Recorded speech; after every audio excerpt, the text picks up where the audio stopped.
Hi guys! Umuuso na ngayon ang paggamit ng AAC block. Kapalit ito ng ordinary CHB or concrete hollow blocks. Ang AAC block ay lightweight, di na kailangan ng plastering pa, at meron siyang sound and thermal insulation.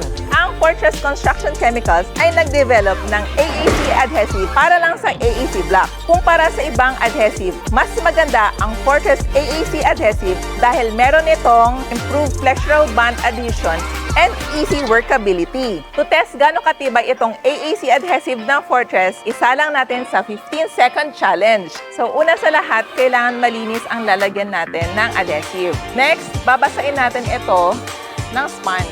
So kailangan ito basain ng tubig dahil porous po yung ating substrate. Ready na po natin i-apply itong AAC adhesive.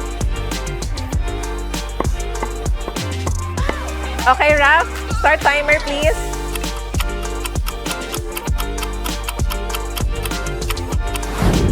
Dikit na siya. 1 hour daw bibigyan. What? Oh my God! Ay, pwede ko na ilagay? Hindi ko kaya. Ay, ang galing. Na-impress ako. So galing. Totoo talaga siya, guys. Ang dami natin natutunan sa AAC block at AAC adhesive. Ano guys, hahanap pa ba kayo ng iba? Dito na!